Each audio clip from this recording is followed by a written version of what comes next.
Fight fans, welcome to the PBC Podcast, brought to you by Premier Boxing Champions with your host, Kenneth Bouhairie and Michael Rosenthal.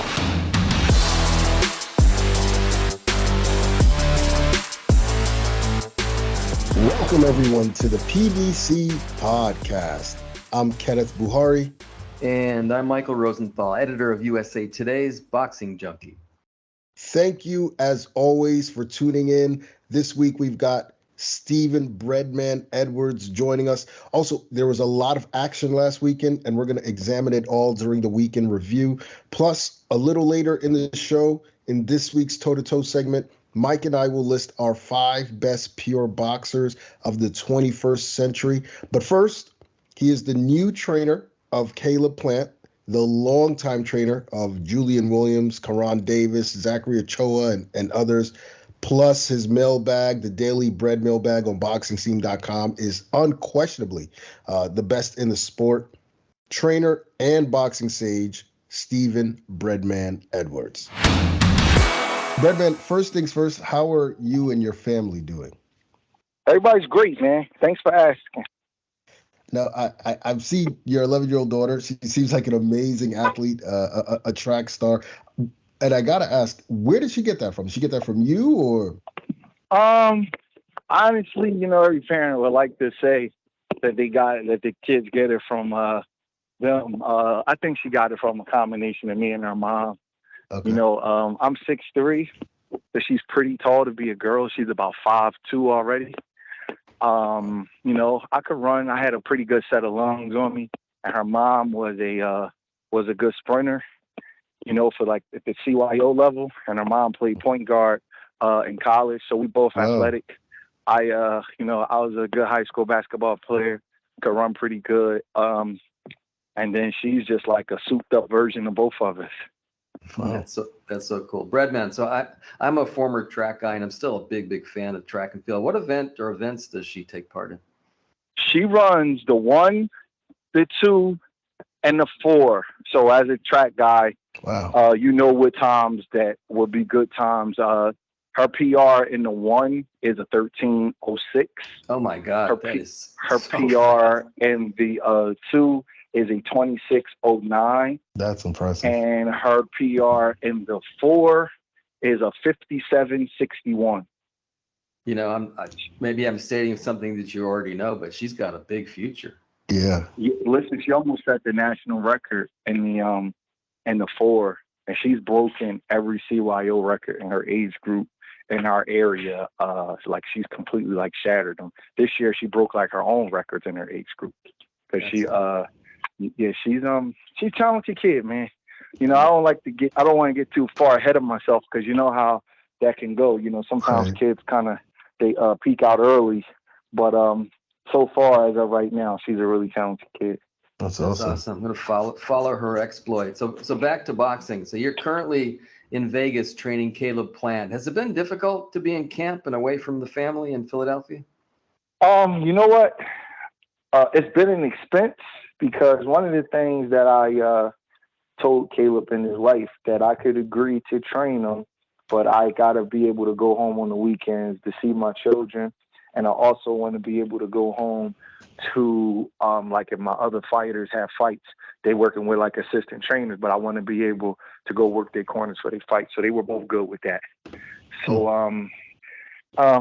it's not easy, but boxing's not easy. You know what I mean? And Caleb's the kind of kid. He's a good kid. He really, really cares about his future. He's a hard worker. So if I'm gonna leave my family for a kid, then he's worth it. But it's not easy, obviously. I told him I could come out after the Junior Olympics, which was done on August the 6th. So I went home for a day, got my stuff together, and I came out here. And that's just that. How did you get connected with Caleb initially?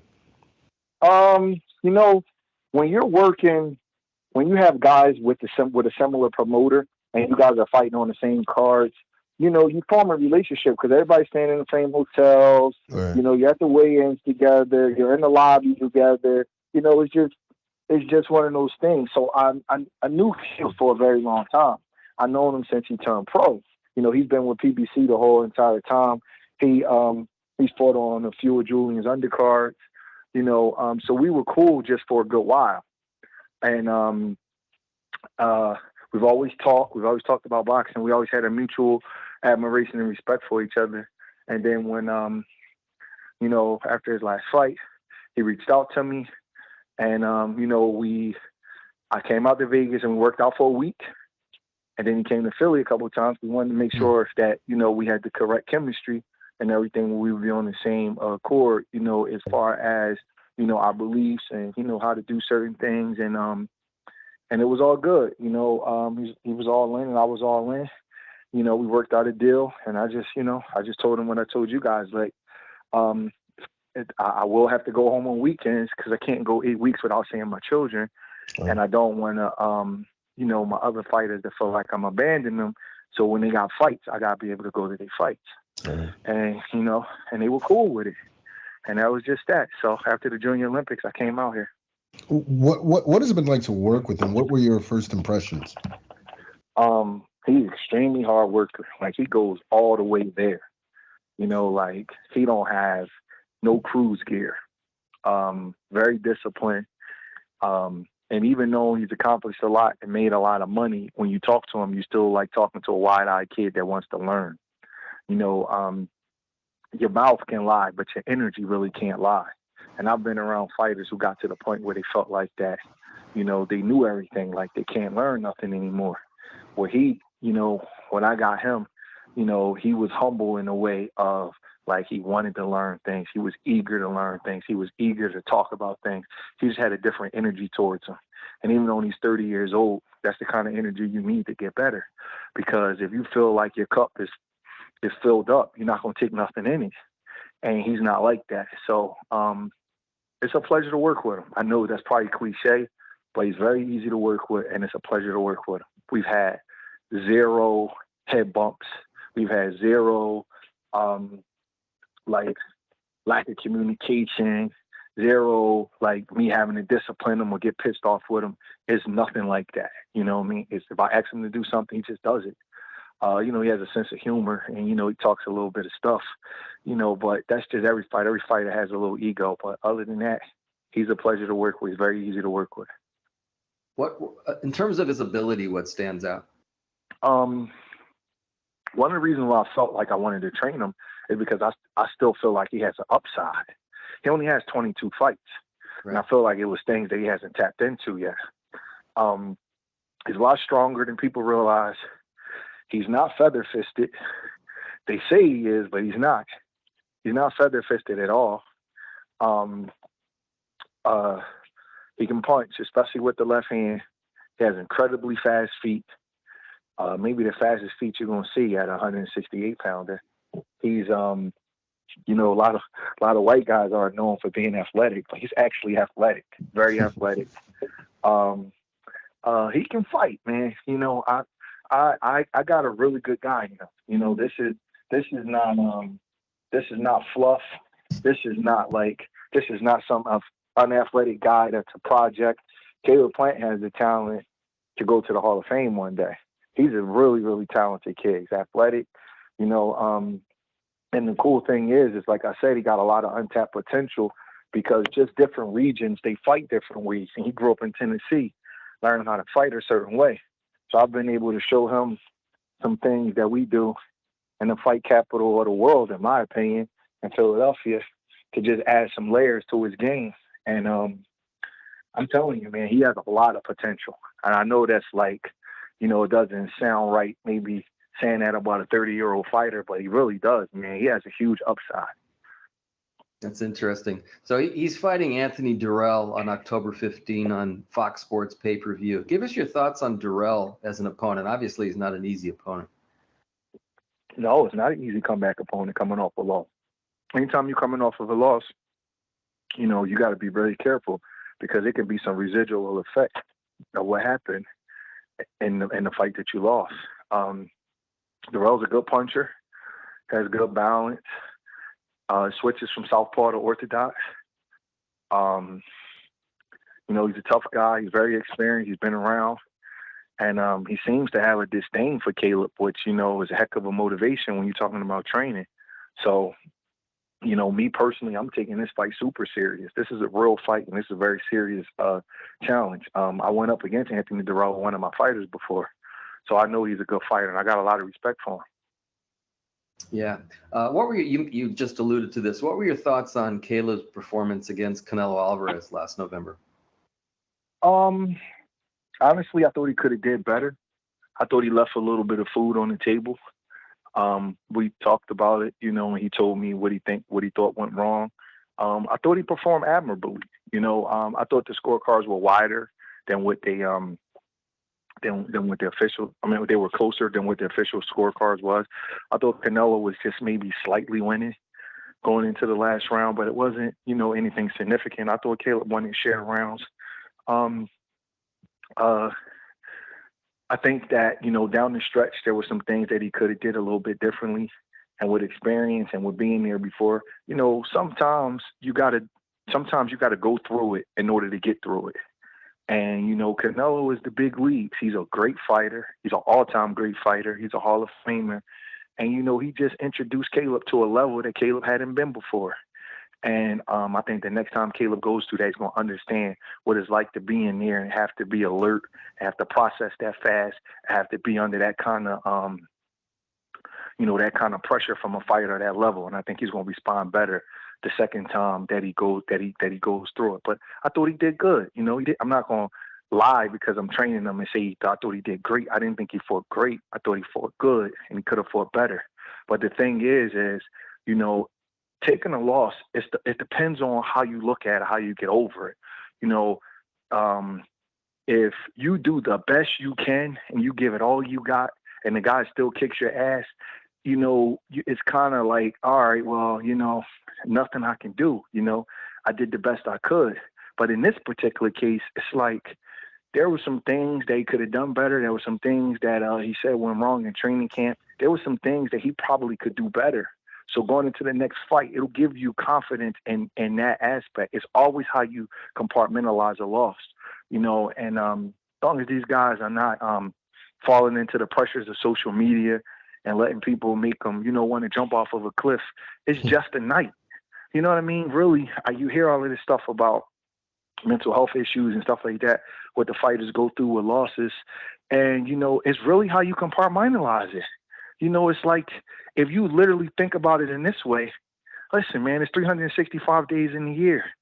I had one bad day out of 365. I'm not doing that bad, but these people, they pound these fighters mentally, and they make you feel like that, your world's coming to an end because you lost a fight. It was just a night.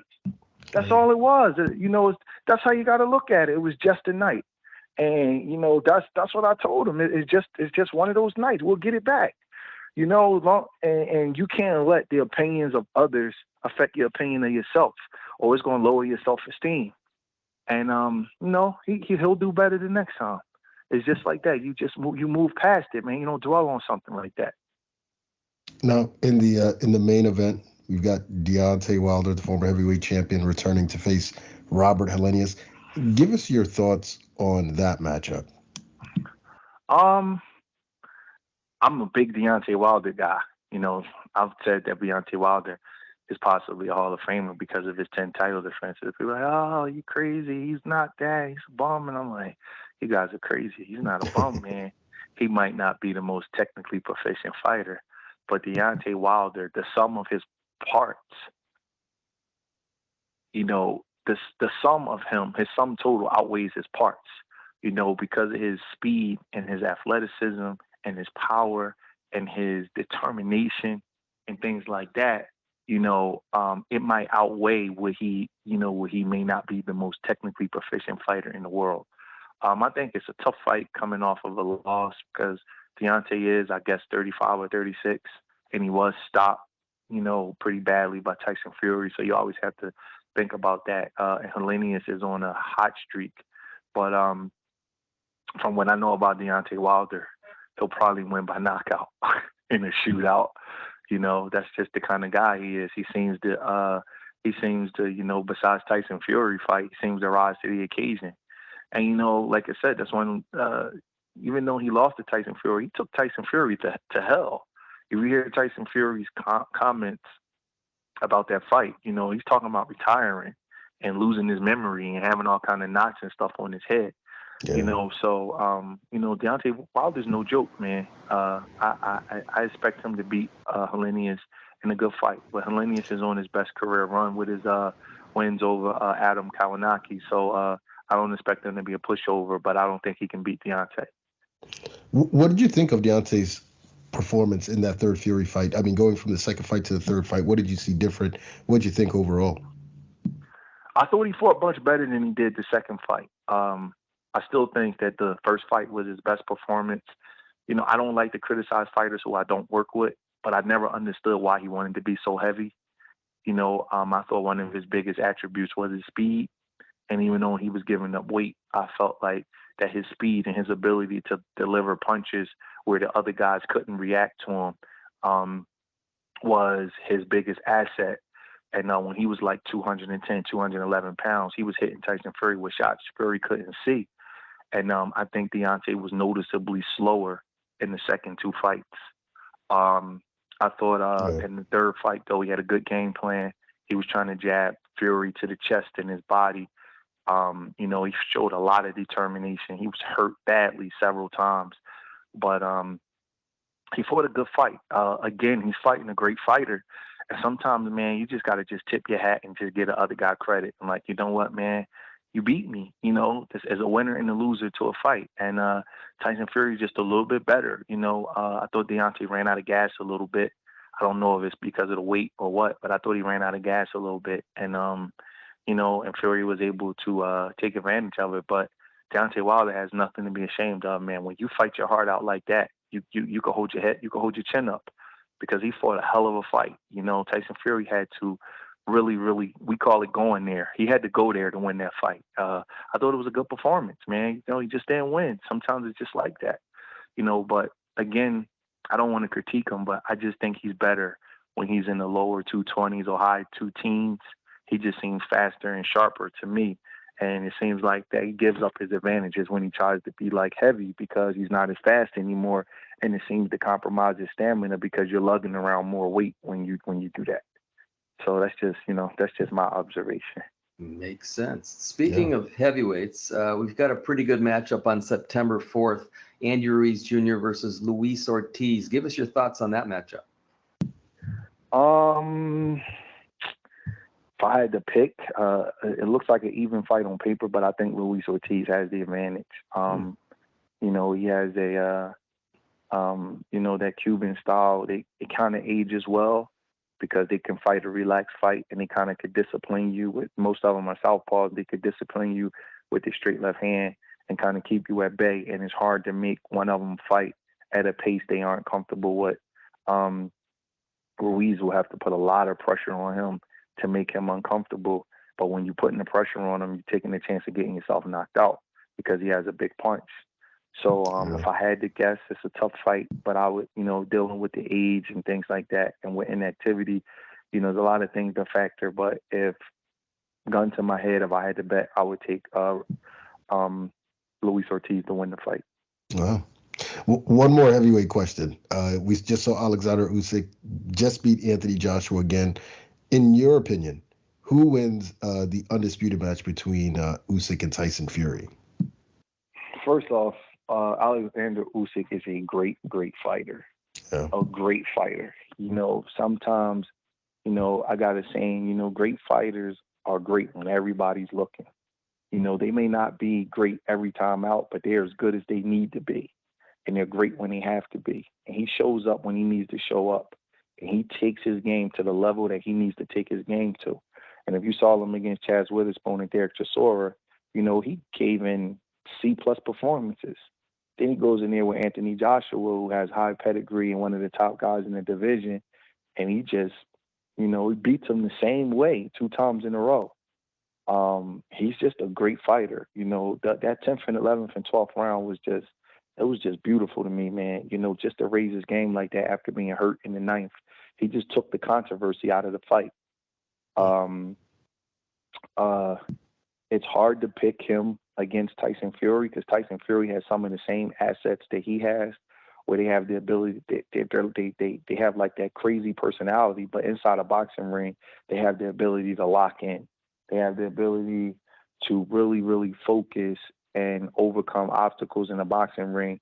And if you guys probably don't draw a correlation to this, but guys who can be calm and have that focus, you notice that they're all good in the later rounds, because while the other guy is having all the anxiety and burning out, those guys can remain calm and they can take the later rounds. And Fury is a late round shark. That's what separates him and Deontay. And what separated Usyk and Joshua was what Usyk can do in the championship rounds. Fury's so much bigger, you have to make Fury the favorite, but I don't count Usyk out, because Otto Whalen and Steve Cunningham gave Tyson Fury fits. Yeah. What that tells me is that a guy with dexterity and agility and stamina and a smaller man's speed, that can get to him a little bit, because that's not a coincidence. And Otto Whalen is not a big puncher. Steve Cunningham's not a big puncher, but both of them gave Fury fits. And Whelan's a southpaw. And if they can do that, I think Alexander Usyk has a shot. I think that Fury should be no more than a 2-1 favorite, and I think that's a real fight. That was not luck what both of those guys did to Tyson Fury, and they gave him his 2 hardest career fights in terms of figuring out the other guy's style. Well, great points. One other fantasy matchup for you. Obviously, every fight fan is talking about Errol Spence versus Terence Crawford. I won't ask for your prediction on that, because I know you probably get bombarded with that every 2 hours. But do you think the winner of that fight etches his name alongside the great welterweights of all time? Yes. Yep. I think that Errol Spence and Terence Crawford are both Hall of Famers, and I think that this fight decides who's an all-time great. And I think that I'd never ever say this about a fight. I wish that fight was 15-round fight, because I think they didn't need 15 rounds to decide it. I don't think 12 rounds is enough. I think that fight should be a 15-round fight. I honestly do. That's how good that fight is. Those guys are going to raise each other's games so much. It's going to be no loser in that fight. Both guys, the loser of that fight, if he performs, he's going to etch his name in the history of welterweight games. Not just the winner, but the loser. Like Tommy Hearns did when he lost to Ray Leonard. He performed so well. People knew they were looking at one of the best welterweights that ever lived. That is what the loser of that fight can do to themselves if they really, really perform. And I think that with those guys' personalities and their styles, more so their personalities, I think it's going to be just awesome. I do. I think it's going to be an awesome event, awesome fight. Yeah, as a fan, it doesn't get better than that, does it? No, man. That is going to be that's going to be a terrific fight. That's all I'm going to say. I don't have a winner yet. I think that both guys do some things better than the other one. And I think that some things are getting overlooked. Like, I think Errol Spence's boxing ability gets overlooked because he's not flashy, because he keeps his hands up and he's not a flashy guy. People don't respect the fact that he's an excellent boxer with an excellent jab. And I think that Crawford is a lot more physically strong than people realize. And because he's because he used to be a lightweight and a junior welterweight and now a welterweight, that it's assumed that Earl is stronger than him. But Terence is a very, very strong guy. He has a wrestling background. He's not a weak guy. And I would not be surprised if Terence was the puncher and a stronger guy in the fight. And I wouldn't be surprised if Earl was the boxer in the fight. Yeah, sometimes fights can have a reversal of roles. So it's going to be interesting. Sure is. Breadman, another one of your fighters, Julian Williams, was supposed to return to the ring a few weeks ago. Do you have an update on him? Man, I don't know what happened. We were ready to go. They just didn't have an opponent. Yeah. That's all I could say. We were ready. We were in camp. Actually, one of the reasons why I didn't leave with Caleb and Caleb came to Philly is because Julian was getting ready for his fight. And we just kept training all the way up to the week of the fight. We didn't get an opponent. So hopefully, he gets a new date and, we get an opponent. But I still don't know. I guess they just didn't find a suitable opponent. Because it was just supposed to be just an off TV fight, just to get them going a little bit. And they just didn't find anybody. So it's part of boxing. Just gotta it's cliche, but you just gotta just stay in the gym and just keep working, and then you'll get your time. So hopefully, he'll shake some of the rust off, get an opponent, and then we get a big fight at 160 next year. Yeah, that was my follow-up question, whether he'd campaign at 160 or 154. It's not, so he's done with 54? Yeah, he's done with 54. He's going to be a 60-pounder now. Yeah, he's getting a little older. Gets a little harder to take the weight off, unless you do it like perfectly, scientifically, with all kinds of nutritionists and somebody taking your blood and all that kind of stuff. It's like you don't have any room to spare. His metabolism slows down. And I don't want to go through that. I don't want to compromise anything. And now we're being, just the whole structure of boxing. Fighters are so inactive. You got so much time in between fights. It just gets harder to make the weight. So he's been fighting at 54 a long time. Just move up a little bit and see how he feels at 60. Another one of your fighters, Karan Davis, who's campaigning at 68 for a bit. He can do 60. Any update on him? I'm just waiting on the date, and I honestly, that's frustrating for me, to be honest, because Karan is taking some tough fights at 68, and I was hoping to get a big fight at 60, and it hasn't materialized yet. And the kid, he's getting frustrated because he wants to fight. He's taking some tough fights. He's done his part as a fighter. He took the Dirrell fight on short notice. I thought he won. A lot of people can't say it publicly, but they thought he won. But we got to draw.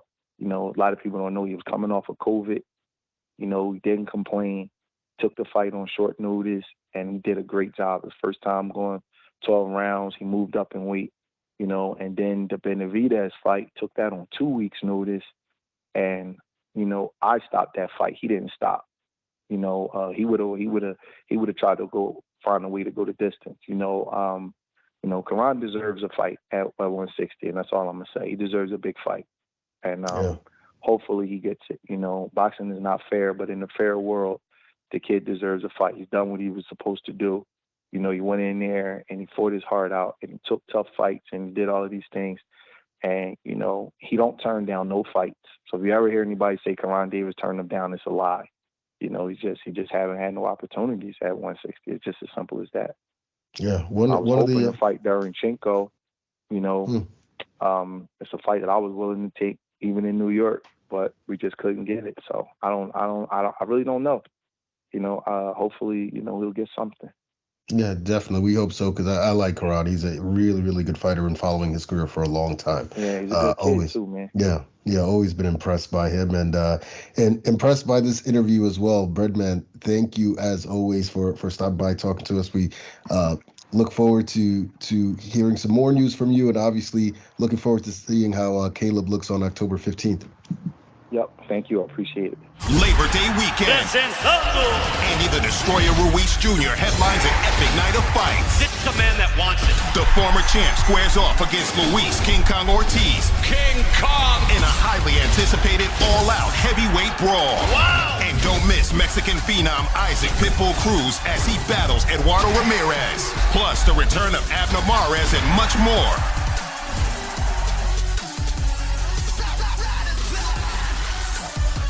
Last weekend, Premier Boxing Champions presented a Showtime Championship boxing card featuring 4 bouts. And in the main event, Sergey Lipinets delivered perhaps a career-best performance. He dominated Omar Figueroa Jr. Figueroa's corner stopped it prior to the start of the 9th round. Mike, how did Lipinets look to you? I thought Lipinets looked good. He did his thing, which is to attack his opponent aggressively but methodically. I think 140 pounds is the right division for him, which is why he moved down after having mixed results at 147 pounds. I thought he looked real comfortable at 140. The problem for me is that you can't read too much into his performance because Figueroa didn't offer too much resistance. It was kind of an easy fight for Lipinets, but from what I could tell, he looked really good. Yeah. I mean, he looked like he always looked to me, which is, well-schooled, tough, ferocious puncher. He was just too much for Figueroa, in my opinion. This was a crossroads fight for both guys. Prior to Saturday night, Figueroa had discussed the possibility of retiring, and he did following the loss. What were your thoughts on that? I was relieved more than anything else when I heard him say it was time to walk away. He clearly doesn't have it anymore. He still has the work ethic. He still has the will, that kind of thing. He just can't get his body to do what it's supposed to do. At least that's how it appeared to me. I'm glad he realized that. He had a good career. He was a title holder. He can look back on what he accomplished with some pride, and now he could help his brother get the most out of his ability. Yeah, for sure. Good for him. Going out on his own terms, he got himself in better shape, and, more important, he is in a better headspace outside the ring, and that's what matters. Wishing him nothing but the best. This was a WBC 140-pound title eliminator. That belt is now vacant. Where does Lipinets go from here? Well, as you said, that was a big win on a big platform, which helps him. That was his first win in 3 years, so that was a pretty gigantic step, really. So now he's sort of back into the thick of things at 140 pounds. I was going to say I doubt he'll jump into a title fight, but maybe he will. I don't know, but he's certainly a legitimate opponent for any contender. I see him definitely fighting a top 10 guy. Maybe that's the best route for him. Then we'll really know at that point what he has. Yeah, Jose Zepeda is the number one contender. He and Regis Prograis will be fighting for the vacant belt at some point. Lipinets is now in front of the line. But if you had to choose one person or a couple people that you'd like to see him in the ring against next, who would it be? I'll just tell you guys that popped into my head. I thought of Gary Anton Russell. Maybe Bouhairie Akhmedov, who fought on the same card, lost to Alberto Puello on the Lipinets Figueroa card. That would be just an absolute freaking war. Subriel Matias, another war. The thing for Lipinets now is he has a lot of good options. Yeah, absolutely. I like the Gary Antoine Russell fight. Actually, Russell's ranked number 3 by the WBC. So it seems to me, look, if Prograis and Zepeda are fighting for the title, then Russell and Lipinets, which is a makeable fight, an all-action fight, that probably ends up going for an interim belt with the winner getting a shot at the title at some point next year. But a lot of, good fighters at 140. Speaking of titles, this was a big, big night for Dominican boxing. The country added 2 new world champions to their list in the co-feature, Alberto Puello and Bouhairie Akhmedov, who you just mentioned. They produced a fantastic 12-round back and forth, but it was Puello who made history for his country, becoming the first Dominican fighter to ever win a title at 140 pounds by claiming the vacant WBA 140-pound world championship via split decision. Mike, 2 judges had it 117-111 for Puello. A third had it 115-113 for Akhmedov. How did you score it? Real quick, before I answer that, you made me think of something. Puerto Rico, I've always thought of Puerto Rico as like the pound for pound king, boxing king, based on the number of champions they produce for their population. It might be the Dominican Republic now. There's only like 11 million people in the Dominican Republic, and I don't know how many champions they have. They have at least 2, because 2 guys just won. And a slew of contenders. Right. So it's really, you think of them as, a baseball factory, but they're becoming a boxing factory. So kudos to them. To answer your question, first, that was one of the most brutal fights I've seen in a while. Akhmedov did what he does, which is to make his opponent's life miserable with relentless aggression. I can't remember when a fighter attacked the body like Akhmedov did in that fight. It was just crazy. I thought Puello did a good job of coping, though. He countered really well, pretty much throughout the fight. That's what made it such a great fight. The decision, I scored at a draw, 114-114. So I have no problem with Puello getting the decision. I think you can argue that he landed the cleaner, more eye-catching shots. I just have a problem with the 2 117, 111. Yeah, that seemed a little odd. Akhmedov just worked his behind off and just had a lot of success, in my opinion. And I think it's Benoit Roussel and Mark Streisand gave him only 3 of the 12 rounds. I just thought he deserved better than that. Yeah, I thought that was a little strange. I didn't score it. I don't score fights on first watch, but it was, I felt like it could have gone either way after 12 rounds. I thought, well, Puello probably edged it, but a lot of those rounds were really close. Now, this was a huge step up for Puello. What is your opinion of him after seeing him fight, a high-level fighter for 12 rounds? Honestly, I think he's really good, better than I realized. Really good boxer, super quick, super accurate, has pretty good power. He was just in with a monster on Saturday, which made it difficult for him to look his best, I think. Just wait and see. I suspect he's going to look terrific in upcoming fights, even against top-tier guys. I really, really liked what I saw. Did you pick him to win? I was just out of curiosity. Yeah. You know what? After like 3 rounds, I'm like, oh my God, 2 or 3 rounds, I'm like, oh my God, this is going Ken's way, definitely. And as Akhmadov's like picking up the pace, I'm like, okay, we got a shot here, And in the end, right. I thought it was close anyway. It was. I mean, it was a good fight between two tough guys. I think Akhmadov did his thing too. Speaking of which, what were your thoughts on his performance? Well, we saw on Saturday the fighter he's going to be pretty much every time he steps through the ropes. The only thing I would do differently if I were him is put his foot on the gas from the opening bell. I thought he gave away the first few rounds before settling into his groove. That might not have mattered on Saturday because of those 2 goofy scorecards, but that could make the difference in a typical fight. Of course, I'm asking him to go full speed for 12 rounds. That's a really, really hard thing to do. Anyway, this guy is a beast if there ever was one. Yeah, absolutely. I mean, I just think he's a tough out for anyone. Where does he go from here?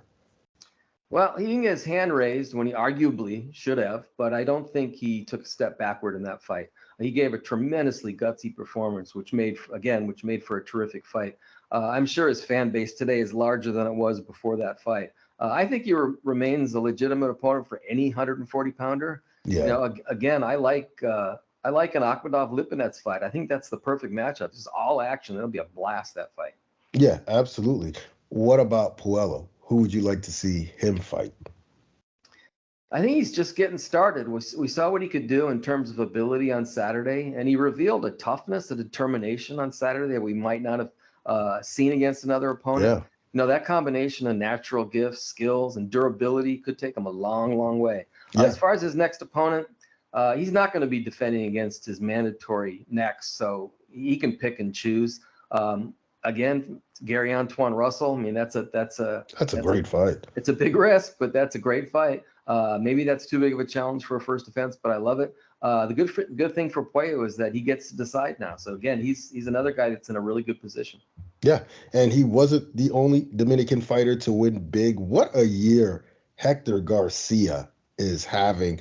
Garcia, coming off that shocking one-sided victory over Chris Colbert, delivered another one-sided win, this time capturing the WBA super featherweight title with a 12-round unanimous decision win over the champ Roger Gutierrez. Mike, I didn't expect Garcia to be that dominant.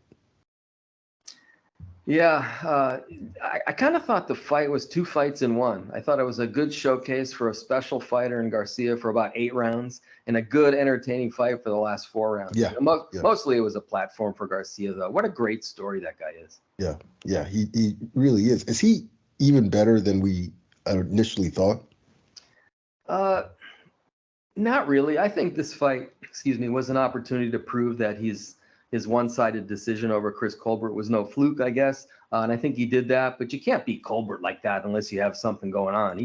True. Something going on. He's just come a long, long way in 2 fights, from a relative unknown to a major player in 2 fights. That doesn't happen very often. Now, if I have any criticism of Garcia, not that you asked for that, I don't think how he reacted when Gutierrez asserted himself in the last 4 rounds was particularly good. I don't know whether he was protecting what he thought was a lead or he genuinely started to have problems with Gutierrez. That's something he and his team will look at. Overall, though, Garcia appears to be just an excellent, excellent all-around fighter. Yeah, I heard him speak, during the, after the fight when he was talking to the press, and he did say that, he knew he had built a big lead, and he didn't want to do anything foolish in the latter rounds. I get that. But yeah, there's a fine line there. What could Gutierrez have done differently? I don't want to be flip, but he could have tried fighting before the 9th round. I have no idea what he was thinking in rounds 1 through 8 when he was just way too active to win rounds. I mean, he picked it up at times here and there, but overall he was just too inactive. Inactive. He's way too inactive to win rounds. That cost him a chance to win what should have been a more competitive fight, what could have been a more competitive fight. A fighter can pace himself, but that kind of prolonged inactivity is sort of shooting yourself in the foot. It reminded me of the Lomachenko-Lopez fight when Lomachenko didn't start fighting until the second half of the fight. I'm guessing Gutierrez learned a lesson on Saturday, but that's kind of a hard lesson. That was he lost his title.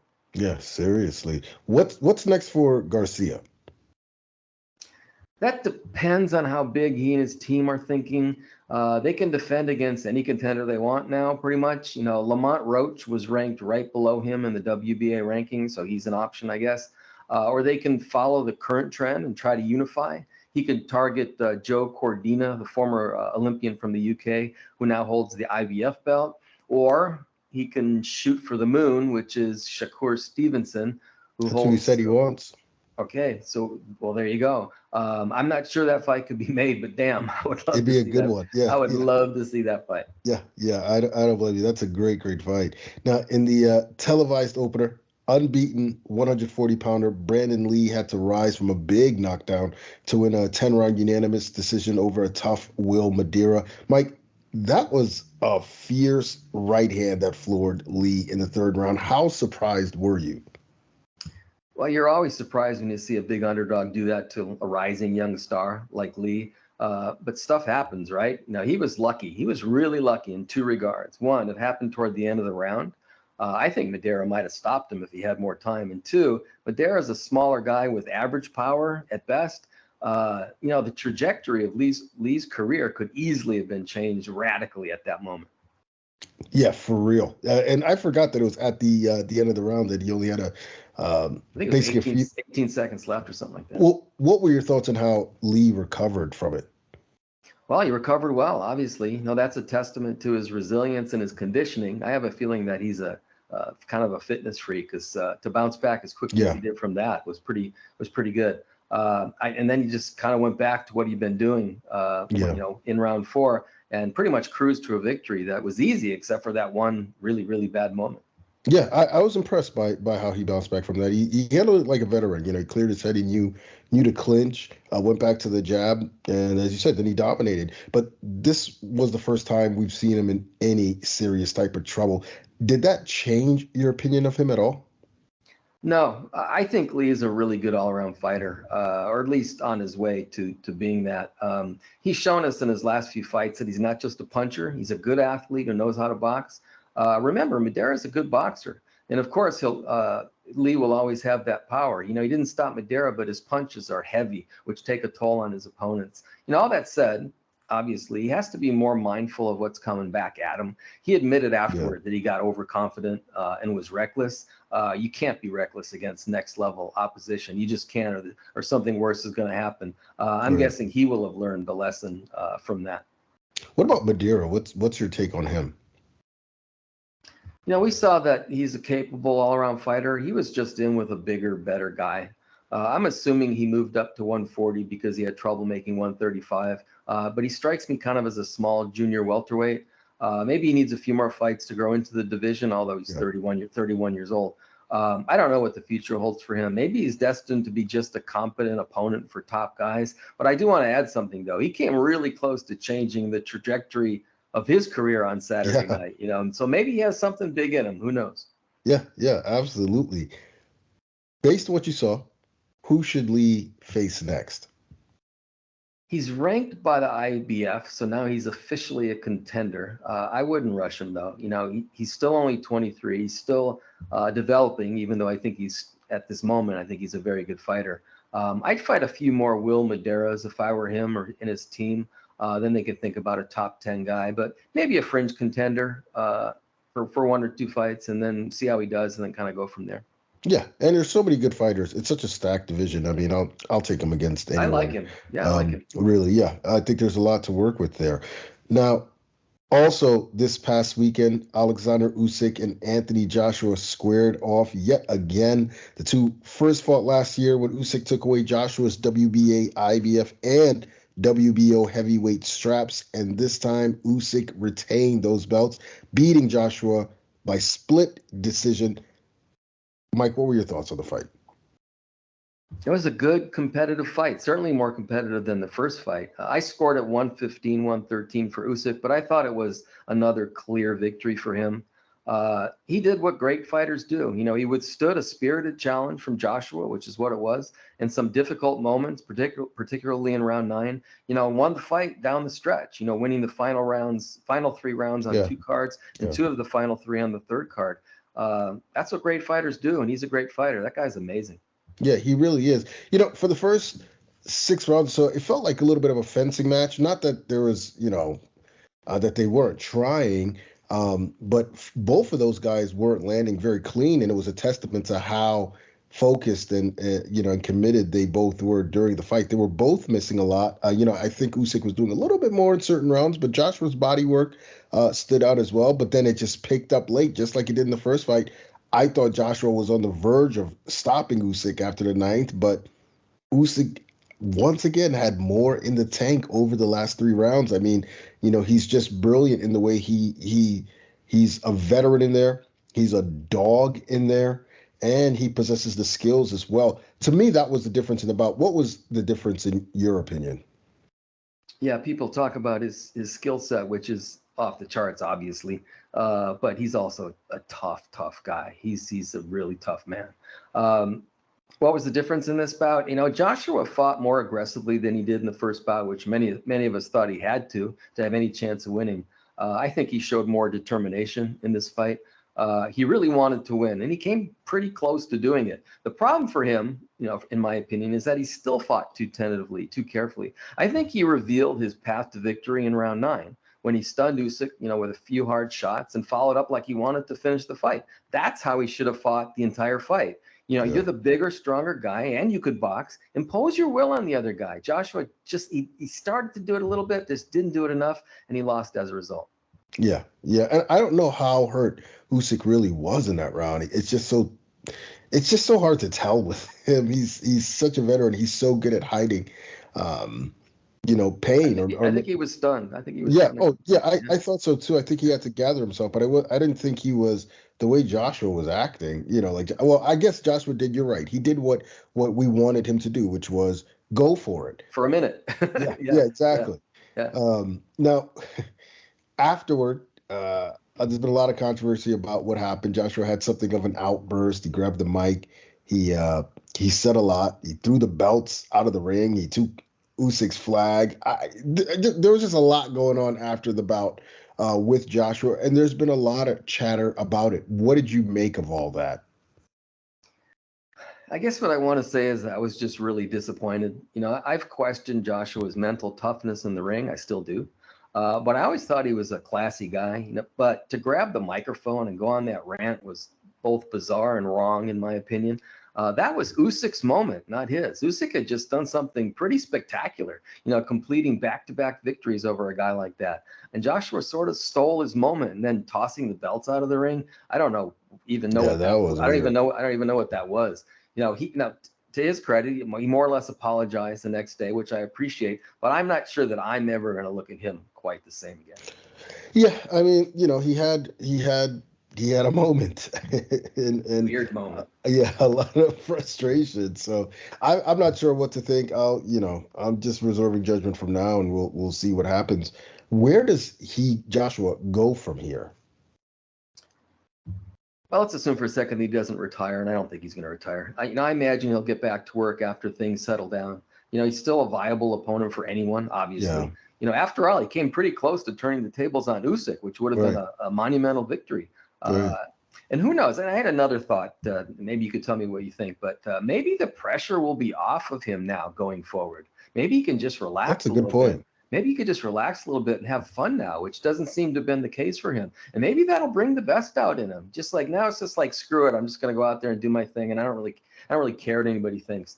Honestly, I don't think he'll ever be the fighter we thought he'd be. But he's still really good, and he's still really marketable. I still think a showdown with Fury could be in the cards somewhere down the line. That would be an enormous fight in the UK. And how about this? How about Anthony Joshua versus Deontay Wilder? Yeah. Who wouldn't want to see that fight? Yeah. That I think more people might want to see that fight than Usyk and Fury. Yeah, I think so too. And look, it's still a huge fight. Look, Wilder's got his own fight in October, and he is the WBC #1 contender. He may just have his own plans and want to go get another title. whatever happens, I do think Joshua should come back fairly soon. Continue working with his new trainers. I wouldn't mind an Otto Wallin next, a good tough left-hander who will test them. I don't think he necessarily needs a soft touch. As for Usyk, there is already talk of an undisputed match against WBC champion Tyson Fury. Who wins that? Fury does. Listen, Usyk, had to be at his very best. He had to dig really deep to get past Joshua in that fight. Fury is bigger, better, and tougher than Joshua is. I just think that would be too much for a brilliant but small heavyweight like Usyk. Remember, Fury is an excellent, clever boxer himself, and he's versatile. He's shown that he can outbox you, but he could also outmuscle you. I just think he's too big, too good, and too experienced for Usyk. I really believe the only one who could beat Fury is Wilder because of his power, and we saw what happened in their second and third fights. I do want to add one thing though. I wouldn't put anything past Usyk. Great fighters find ways to win fights, even fights you don't think they could win. And again, I can't say it enough. The guy is a great, great fighter. I'd give him a chance against Fury. The reason I said that maybe some people would want to see Joshua and Wilder over Usyk and Fury because I just think it might be a more entertaining fight. So if you're asking me what kind of fight Usyk and Fury might be, it might end up being, I don't want to use the word stinker, but it may end up being like a chess match. I don't know. But I definitely want to see it. And it has to happen. We have to have an undisputed heavyweight champion. Yeah. I mean, typically, there's that school of thought, great big man beats little good man. Great little man beats good big man. You're talking about two great fighters here. And with the size advantage significantly in Fury's favor, I just can't see him losing the fight. Not this version. He is so improved, so confident. I just can't see Fury being beat right now. Speaking of folks who can't be beat right now, I continue to pull ahead in the prediction league, based on. I still have time. It's 2 weeks in a row you've said that. But I still have time. So it's still time. I'm only 2 games ahead of Mike. So indeed, there is still more time for me to continue to pull full speed ahead. And with that, down the stretch. Well, yeah, that's right. I'm pulling away right now. I'm like Usyk, baby. I'm taking over as we head into the fourth quarter. And with that, we'll be right back with Toe to Toe. Labor Day weekend. Andy the Destroyer Ruiz Jr. headlines an epic night of fights. This is a man that wants it. The former champ squares off against Luis King Kong Ortiz. King Kong. In a highly anticipated all-out heavyweight brawl. Wow. And don't miss Mexican phenom Isaac Pitbull Cruz as he battles Eduardo Ramirez. Plus the return of Abner Mares and much more.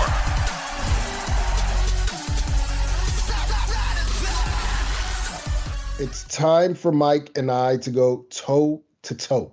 This week, we are going to list our 5 best pure boxers of the 21st century. Emphasis on pure boxers. I'm sure we all have differing opinions on what that really means. But we'll go in ascending order. Mike, the floor is yours. Okay, as usual, I just want to preface it by saying that this was really hard. I guess most of them are hard because if you want to do a good job, it's not an easy exercise to do this kind of thing. At first, I didn't even want to include active fighters because it would have just been easier to come up with 5 from the last 22 years. But then we decided that we were going to add the active fighters, so it got a little more complicated. But I just wanted to mention some active guys who I thought about but didn't make the list. Devin Haney, Shakur Stevenson, Tank Davis, Terrence Crawford, Errol Spence, Vasily Lomachenko, Guillermo Rigondeaux, Erislandy Lara, Gary Russell Jr., Chocolate Tito, Juan Francisco Estrada, and Tyson Fury. I think all of those guys are really good pure boxers. So it just shows you the quality of boxing. And then real quick, there was a couple of retired guys who I really thought I had to be on this list, but they just didn't make it. Winky Wright, excellent pure boxer. And while people think of Manny Pacquiao maybe more for his explosiveness and his speed and his natural tools and stuff, he was a great boxer. He's a great pure boxer. So anyway, after all that, my number 5 is the guy we've been talking a lot about, Alexander Usyk. Again, I considered Winky Wright, Lomachenko, Rigondeaux for this spot. But I went with Usyk because of the guy's results. The undisputed cruiserweight championship, 2 decisions over the much bigger and talented Anthony Joshua now. The guy is just a true marvel. I don't think it's, and I mentioned this earlier, I don't think it's just his skill set. He's also a really determined, really resilient guy. But I'm not alone when I say that his ring acumen is just completely off the charts. This guy is a savant if there ever was one. Yeah, absolutely. And I wonder where this is going because he's also my number 5. Yeah, we didn't talk about this before. Right. And so I'm curious to see how this flows. But I mean, look, he listed the undisputed cruiser, unified heavyweight champion. We know the credentials. It's a great resume, but it's the skills that stand out. The southpaw jab, the combinations, the footwork, the use of angles, the head movement, the ability to block, to parry. Usyk is the total package. And to me, he's the very definition of a pure boxer. Let's go to a number 4. My number 4 is Juan Manuel Marquez. This is a boxing legend with a warrior's heart. And beyond that, he's also just a really well-schooled technician. Comes from the school of Nacho Beristain. We see the similarities between Marquez and another great fighter, Ricardo Lopez. Marquez could box. He could move. His combinations were just exquisite. Very patient. Juan Manuel Marquez was truly a great ring general. Yeah, I think I have a feeling how this is going. And again, we did not talk about who we were going to pick or the order or anything. But number 4 for me is Juan Manuel Marquez. Marquez, if you recall, was the boring technical fighter, the counterpuncher among the marvelous big 3 of Marquez, Marco Antonio Barrera, and Eric Morales. That's one reason, maybe the main reason, that Barrera and Morales were more popular fighters once upon a time. But Marquez's skill set eventually allowed him to surpass both of his countrymen in terms of accomplishments and respect, in my opinion. Some people think he deserved to win all 4 Pacquiao fights. Imagine if he'd done that, how he'd be perceived right now. As it was, he built a Hall of Fame career and was an absolute master boxer. Yeah, absolutely. I mean, like you said, he showed it in those fights against Manny Pacquiao. Let's go to number 3. Who do you have? Number 3 for me is a guy that I admired from day one, Andre Ward. My nickname for Ward was the Anaconda. Yeah, I made up my own nickname for a fighter. He used to wrap himself around his opponents, paralyze them, and then suck the life out of them. He was a master at neutralizing whatever his opponent's strengths were and doing more than enough offensively to win every one of his fights in his career, including many at the very highest level of the sport. He wasn't always that exciting to watch, as is the case with many pure boxers, but he was all but unbeatable throughout his career. He was a boxing wizard if there ever was one. Yeah, absolutely. And we should have just done one list. I mean, you really have Ward for 3? Yes, I think Ward is my number 3, and I can see where this is headed. Like you, he's one of my favorite fighters to watch because of how intelligent he was in the ring. I mean, watching him break down his opponents, make adjustments, it was just fascinating to me. What he did to Mikhail Kessler blew my mind. It wasn't that he beat him, it was how he beat him. And he was young. Yeah, and the way he beat Kovalev, both times, 2 different ways. Ward, to me, is probably still one of the more underappreciated greats of our era. I appreciate him. Yeah, you do. I know you always big him up. Let's go to number 2. I'll kick this one off. It was another guy I enjoyed watching because of how intelligent he was in the ring, Bernard Hopkins. Look, he broke my heart back in 2001 when he dismantled Felix Trinidad, but the performance was so good that I've probably watched that fight more than any other fight in my lifetime. I mean, I just go back and watch it. To me, that fight was the executioner personified, the jab, the footwork, the infighting, the precision punching, the counter punching, the body punching, excellent defense. I mean, he did all of that in that fight, and he did it over and over again in so many other fights. Bernard Hopkins, a special fighter, no question. That's why he's my number 2. So Bouhairie wasn't blessed with great athleticism. He wasn't particularly quick, although he was okay in both those regards. He became a Hall of Famer as a result of his ring intelligence and his discipline, sort of in equal doses, I think. Talk about neutralizing opponents. He was just a brilliant boxer. He's always a step ahead of his opponents in his mind. That's why he was so successful for so long. He didn't rely on natural tools that decline over time. He relied on a combination of his cleverness and his fitness, which made him competitive as he approached 50. He was almost 50 years old at the end. What a wonderful boxer he was. Yeah, he truly, truly was. And I assume we both have the same number one. Yeah, number one was the easiest choice. Yeah. Obviously. Yeah.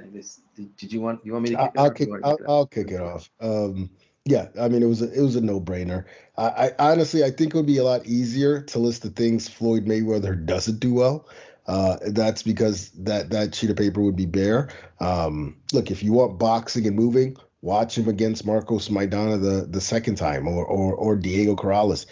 You want the aggressive stalker? Tune into the Shea Mosley fight, or the one versus Zab Judah where he came forward behind a high guard the whole night.